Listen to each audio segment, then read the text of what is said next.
Hello, everyone, and welcome to your secret stretch goal for the Alice is Missing Silent Falls expansion Kickstarter. My name is Markeia McCarty, and I'm Community Director for Hunters Entertainment. Thanks to your generous support, the original awesome amount from the Alice is Missing Kickstarter, we're talking the OG one, which was $138,723, was surpassed. And so we got the creator Spenser Starke on, just like we did before with Kids on Bikes Kickstarter. And we're going to talk about Alice is Missing Silent Falls expansion. Spenser Starke, thank you so much for being here with Of us. course. Thank you for having me. I appreciate it. How in the world does that feel? Like right now Mm, at the time of this, we are at $163,000, 310 cents and going strong with a week left. wild. Absolutely wild. It's really neat to see the outpouring of support after the game that I was so worried about in the very beginning with the OG Kickstarter that I was like, I don't know if this is like a project that means so much to me, but like I don't know if other people are gonna resonate with this the way that I do. I don't know if it's gonna be something that other people find as exciting as I do, and so to watch it now even surpass those numbers is truly phenomenal. That's wonderful. Oh my gosh. I mean, it's kind of goosebumps like the fact that I don't know if everybody out there realizes or knows how much of yourself you put into your game development, but it's like your life goes on hold because Silent Falls was your life. Tell Yeah, us it was about calling. your process. Yeah, Silent uh, Falls was calling you. it was calling me. Yeah, look, I think that, with the original game, it was very much about trying to capture a certain feel, and um, uh, trying to find the right mechanics to be able to evoke the kind of experience that I wanted players to have. Um, the expansion gave me the opportunity to not only um, create a wider breadth of experience for players at the table, but also sort of in uh, in reverse of that, in some ways, to create more focus as well, to focus in on certain kinds of stories in a way that Alice really tells. The original Alice is Missing really tells, it tells a story about the friends that surround Alice and the older brother and the secret girlfriend, and and then has the option of number of suspects and locations that could be prevalent. But in doing that, right, it creates it says something about the story that you're going to tell. And so I'm really excited the expansion allows us to take that same framework and provide all new avenues of play. Things like the estranged father for one of the suspect cards really brings into play this element of family that previously was only relegated to Jack, right? Hollis Briarwood also being another one of the character cards um, as the younger brother. Again, comes back to this theme of family, right? So if you're playing with Jack and Hollis as two of your three, four, or five players, and you're playing with the estranged father in the suspect deck, uh, all of a sudden the story can take on a really personal, really family oriented direction that the original game uh, didn't have in it built in already. There are oftentimes where we play stories that did become very family oriented simply because of people's abilities to bring their own experience to the table. But like this expansion very much says like we're going to explore these themes, these topics. And what excites me about that is that one, it allows for more breadth of play, but two, it also is a more, for me at least, I'm hoping that it brings a more narrative, challenging opportunity for players to go deep and to try things that the original game didn't support simply because of the cards that were there at the table. We now have the opportunity to tell the kinds of stories that those new cards open up for the world. Nice.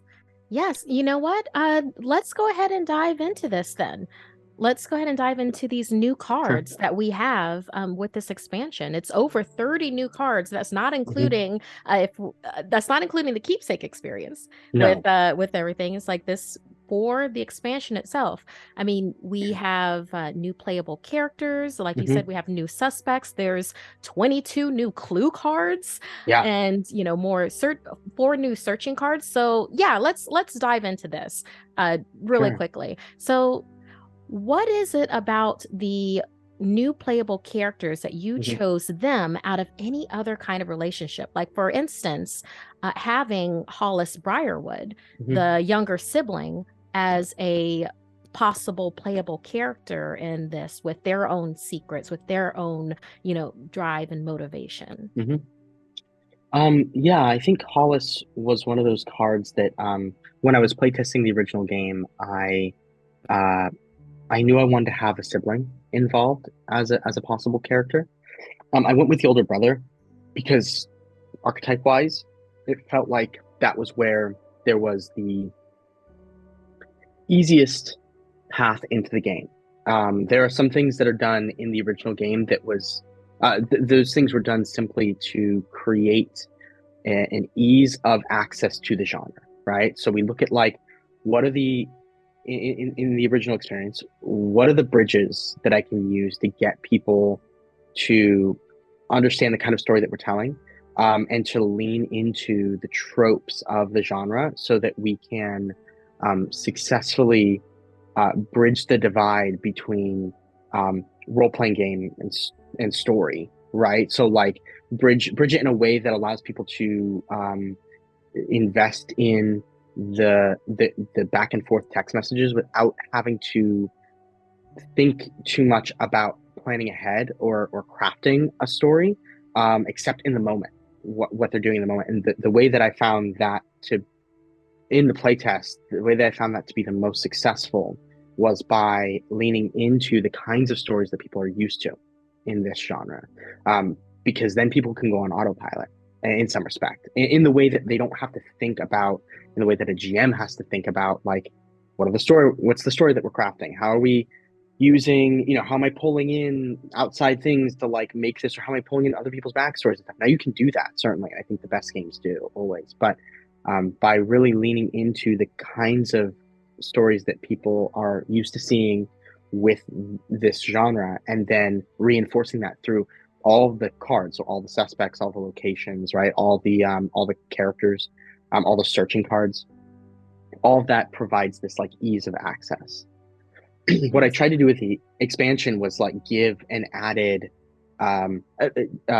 take the things that were not quite as tropey, and give them and start to inject them into the game so that people can you know play the person who is now the younger sibling. It isn't the older brother who's like looking for their younger sister who's gone missing, but it's like a a younger person who maybe looks up to Alice, and that's not what we see normally in these kinds of stories generally. And Mhm. so Hollis is a good example of that, of like just starting to break those trends a little bit to give people the chance to tell new, exciting stories that they haven't seen before. The thing that I enjoy about it is that it's a status play. Basically, Mm. having the younger sibling as Yeah, a relationship choice as opposed to an older sibling, it can let a player come in a position of vulnerability and absolutely. be able to explore that about themselves and explore that with the other characters with them. So I like that as a built-in thing, and I think it's something really great that this expansion brings to other Thank people you. that are playing it. Yeah. So let's move forward then. Sure. So another thing that is part of this are new locations. Like Hmm. Silent Falls is expanding and in Yeah. of itself. Yeah, yeah, physically, yeah. Yeah, exactly. So there are new location cards we would utilize, such as the Silent Falls Boardwalk. Can you Yeah. tell us a little bit about why you decided on the locations that you did, and why weren't they in the original game? Yeah, so honing in on the boardwalk specifically, the location of Silent Falls is sort of a place that, it's in Northern California. It doesn't actually exist. It's not a place that could really. exist in the Northern California climate. Like it's snowy, but it's also by the water. And I and don't know. It's been snowing lately, It's Spencer. true. It has, So, but it does create that little bit of like dissonance between what actual reality is and what the like what Silent Falls is, and that was intentional in creating, sort of a liminal space for people to exist, so that they feel grounded in the world, but also it's a space that that doesn't feel so it doesn't isn't based on like an actual isn't it's Sacramento, right, or is it Santa Cruz, where you would then be looking at a map of where things are and trying to figure out how long it takes you to go places. That's not what's important in the game, right? We exist in this liminal space where like time between the events happening is not the actual time that it might take you 15-20 minutes to drive someplace, but we're not spending 15-20 minutes in the game actually driving to that place, right? So right. there's sort of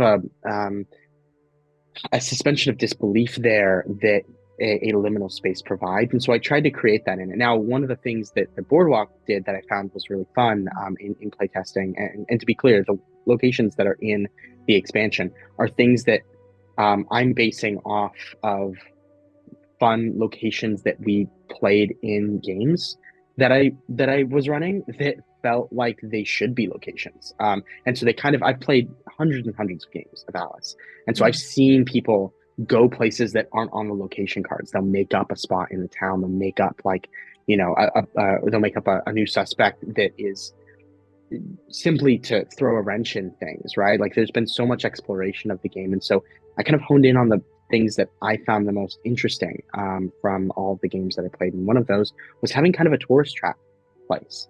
Mm. Truthfully, is having an area where there's a lot of people, where I think that it's similar to me, to the Dripping Dagger, where it's like this is a place full of people and full of life.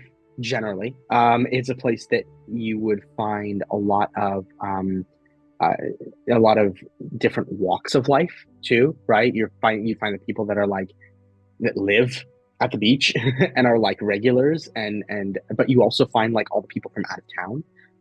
It's really fun to like do the hey, I'm on the Ferris wheel and I'm overseeing everything. It's also really fun to do like the I'm in the clown clown the funhouse maze, on the boardwalk. Like those kinds of things are really fun tropes that we see in mystery stories that the boardwalk provides the opportunity for, as well as, I don't know, for those who haven't been to boardwalks, there's a whole undercity to them too. There's a whole like underground thing, like literally underneath the boardwalk. Okay, we're not Oftentimes, talking about the movie Us right now, we're not, Spencer, but but we but are. yes, we are. But like underneath the boardwalk there are all sorts of things that occur, and so and there's things that are stored down there, and so like anyway, both on top and below, that location provides some really cool atmosphere and lets us get into like new storytelling devices that the original game just didn't have in it. Something that I very much enjoy about the new locations that are a part of the expansion as well is, well, the entire theme of Silent Falls expansion seems to be more of the night side as opposed to the day side that Mm, the original Alice is. So that makes me think of the levels of, well, creepiness is a mm, term that I'm going yeah. to use that Silent Falls boardwalk could have at night when all the lights are off, when Hmm. you're there and you're searching for Alice and you just have you and your phone because you're never in the same location as the other players. And Right. who will you run into? What will you run into? What searching card might come up Good while point. you are there by yourself? And I love the chills just describing that Yeah. just gave me. Yeah, for sure. I think that that's something that I'm really looking forward to seeing people play out, in their games. And I think also that like the way in which like you said, the themes are a little bit different in the expansion. One of those themes is power dynamics. There's a whole level of power dynamics that comes into play with the suspects and also with the locations. The boardwalk in and of itself being like a place that is out of your control. You can't possibly cover the full thing. You can't possibly be looking around every corner, right? There's like a sort of something that is of that size. Some people go even go like abandoned boardwalk, right? Which in and of itself is also a really cool way to go with that. That it used to be a tourist trap, and then it sort of got uh, abandoned, and now all the rides and all like the fun fare have been left over, but nobody is there. And so that then becomes its own sort of fun thing that again provides this level of like I'm out of my depth when I'm there because there's too much for me to be able to have control of this location and know what's next. And so I think that those kinds of I tried to lean heavily into specific themes, family, power dynamics, and a number of other things that you'll see as the cards start to unravel. The ones that we haven't yet released. You'll see the ones released publicly, I should say. You'll see how Yes. those start to unfold the other themes. Yes. Yeah, I mean, I adore the levels in that. Like, maybe it's being renovated. Yes, maybe it's Yeah, abandoned. Maybe it's the first day of opening. Maybe you've right. worked there every summer.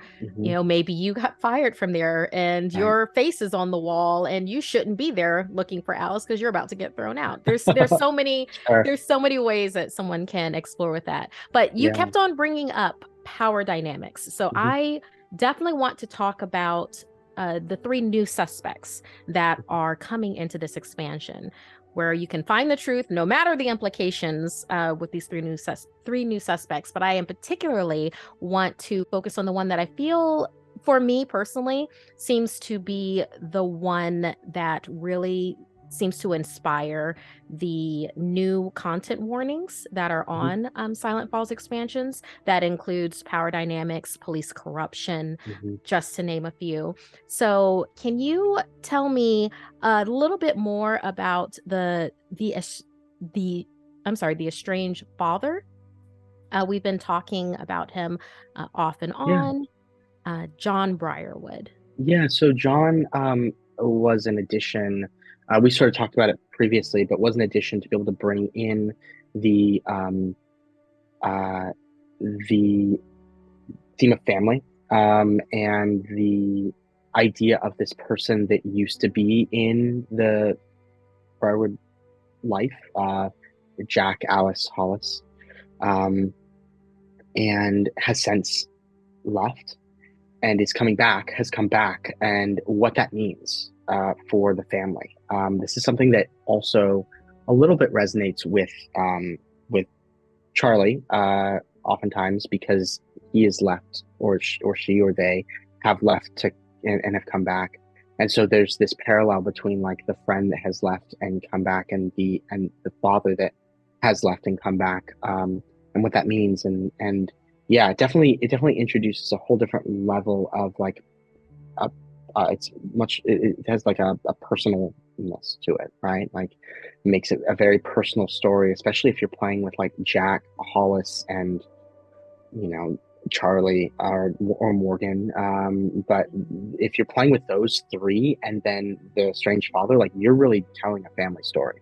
And I think that's really important, to for me to capturing the kind of I think of the movie Searching. I don't know if you've Oh, seen Searching, but Searching is very much a story about it's a story of a missing girl, and her father, and the implications of like I don't want to get into spoilers, but like there are major themes of family dynamics there and who he believes is responsible, and so trying to hone in on how stories like that are were told, and also just taking the things that people brought in organically in games. People would make the decision that the family was estranged in games without there being cards, and we would play that kind of thing out. We would have letters that would come in from the estranged father. We would, that theme seemed to be prevalent enough in games that I played that it felt like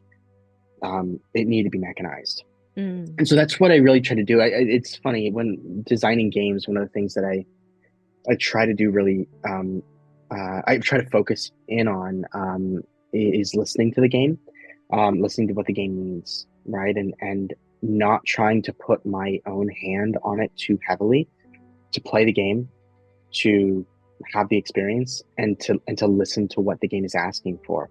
And in that, right, you discover like if we had a game that wasn't Alice and we had stats that had to be rolled, right? If you're rolling the same like 2 or 3 stats all the time instead of rolling the spread of stats that you have, well, we should really examine why we're only using those, right? Maybe the kind of system that we're using is not lending itself to the kinds of stories that we're telling. And so we have to listen to the game and understand that, like, okay, well, if those are what we're using, then let's really hone in on what those stats are and break them out and allow us to like use the game asking us to ignore some things and focus on other things to improve it. And so in that same way, I really just tried to listen to the games that were done of Alice, hone in on the pieces that people gravitated towards that were not mechanized, and then create an actual mechanical representation for them in the game. Yeah, and in a sense, protected, because when things like this are discovered Yeah, outside of a game's parameters, then there's a lot of things that can occur with right, that when rules aren't set for the right. players. And so We can give having direct this, content warnings, right? Like we can give yes, direct, like, hey, these are yes, things that could come up in this game, and we are going to lay this out and give the players the opportunity to say to opt in or opt mhm, out, right? To say like, hey, exactly. I'm interested in this kind of dynamic, or hey, I don't want to do this. So instead of it Mhm. being amorphous and just existing organically, which can happen and is totally fine, but instead of that just happening, we give we open the doors for players to opt in or opt out of the kind of experience they want. Excellent. It's like you can be as vulnerable as you want to be, Right, because there is the debriefing afterwards where we can talk everything through. right, We can right. talk it out, we can let it go.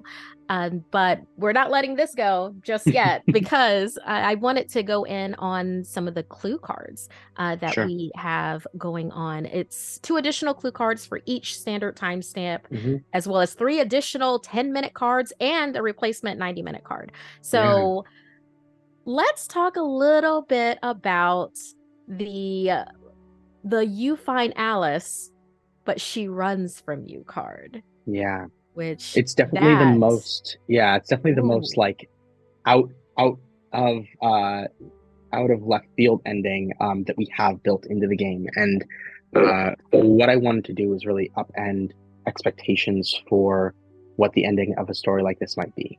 Um, and I think that the original game really, in trying to be focused about what kind of story we were telling, the ending opportunities were really like, how do you find Alice? Right? Is she alive? Is she hurt? Is she dead? Um, those are kind of the three. That's like the spectrum that we used, and in all of those, uh, she is having to. We as the players are having to grapple with what it means for somebody to have been hurt by the suspect, by the culprit that ends up being responsible, right? Like we, even if we find her alive, the card says you find her alive but hurt, right? So like there is definitely some sort of level of violence against her. yeah. With the new 10-minute card, where she runs from you, there are more details in it that will show you how you're supposed to play out that scenario. But Mhm. essentially, she doesn't want to be found. And the first time we played that card, it was an absolute gut punch for us because we realized that she was trying to escape the life that she was in. We were reading into all of the clues. We were putting our own narrative onto this, and we saw her a certain way because we were only looking. We were really being selfish and looking at ourselves and looking at what we did and trying to like be. We were trying to be saviors of somebody who didn't want to be saved, and and did that really dangerous web sleuth thing that the game like lends itself to organically to say like, hey, we're nobodies, but we're gonna go solve a crime, right? That's kind of like the classic web sleuth trope, Mhm. and it's very appealing to our sense of like wanting to play detective, right?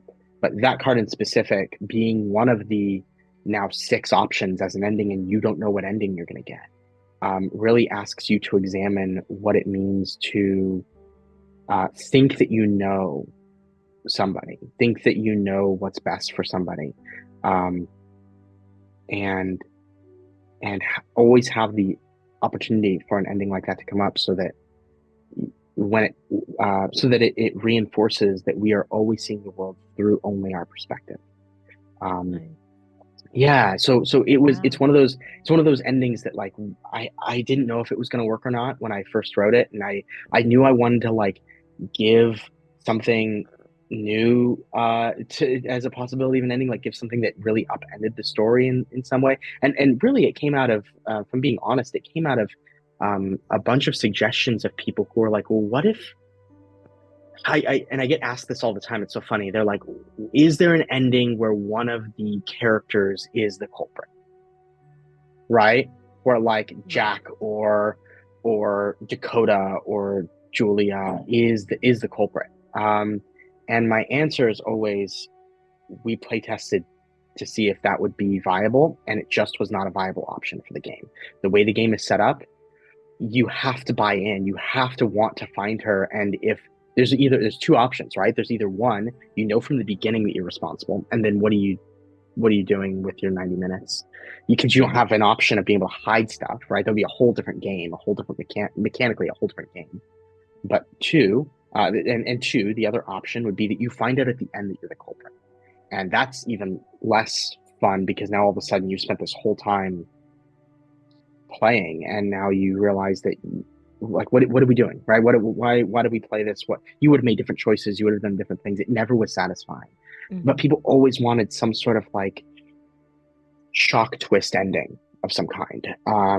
And so this actually let us be the culprits. All of us are the culprits in some respect. We are all responsible for putting somebody in a place, in a position they didn't want to be in because she wants to leave, and she Wow. might. Um, so yeah, that was the response to people asking about that kind of play. Nice. In a way, it's like being a game whisperer. Yeah, yeah. But yes, with this, keeping in mind, everyone out there, I know Spencer and I are just like having a conversation, but for everyone out there, that is just one of the 22 new clue cards, and Mhm, that's with the expansion. We have a couple of minutes, like very quickly, we can mhm. go into the Keepsake Experience, which I believe the Emmy award-winning game designer Banana Chan from Shang-Chi Blood in the Banquet Hall and our game Exquisite Crime was part of. Can you tell us a bit about the Keepsake Experience before we wrap everything up? Yeah, so I'm really excited to have people explore a new tactile element of Alice that Banana worked so hard on. I love Banana. I think they're brilliant, and they are they brought a really cool, level of depth to the game in doing this experience that I think will not only provide added emotional ties to Alice from the beginning of the game, right? So it like allows you to really get personal with how you knew her. And I think that for me, that is the part that's so key to the game working because we don't want her to ever be a prop, right? We don't want her to ever be a two-dimensional person that the game is propping up so that we can play. She should be a fully fledged 3D 4D human being, right? That like has feelings and emotions and that we care about more than anybody else at the table. We should be caring about Alice, which is hard because she doesn't actually exist as a character in the game.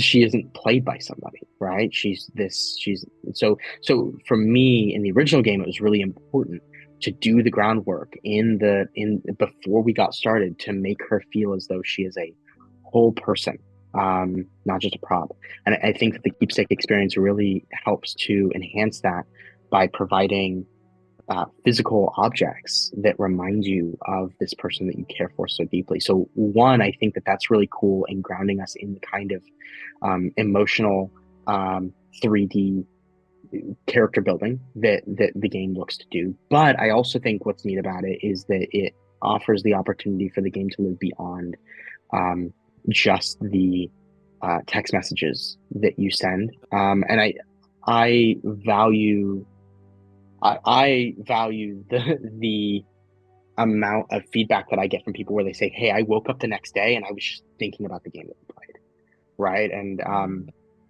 I felt really lucky that that's something that during their review of Alice is Missing, that Shut Up and Sit Down talked about, that Quinn's talked about in his review, was like he had a really great time during the day, but then during the night when they ran it, but like the next day he woke up thinking about it, and that's the highest praise from me, that the game sticks with people, and that like it is a one shot game. You can play it more than once, but like it is designed to be an experience. That's the whole purpose of the game.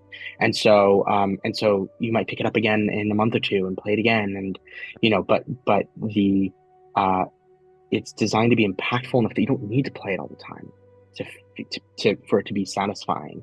And in doing that, that means that the story, the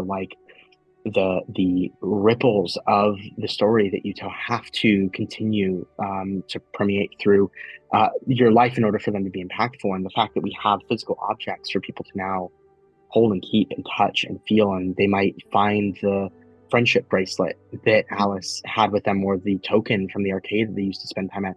If they open the keepsake pack and then like put that on their shelf, they might see that in a week and be reminded suddenly be brought back, transported back to the game that they played. I And enjoy that it's a yeah, beautiful level of immersion, and yeah, it takes the game a bit further, and it's yeah, something that's exclusive to this Kickstarter as well. I mean, yeah. between the add-ons and also the Keepsake Experience, you can get t-shirts, you can get backpack, the tokens that you said, arcade Mhm. tokens, friendship bracelets, motel keys. I mean, this takes it to a whole nother level. Yeah. I personally think it's a beautiful addition to this. I not only work for Hunters, I'm a backer as well.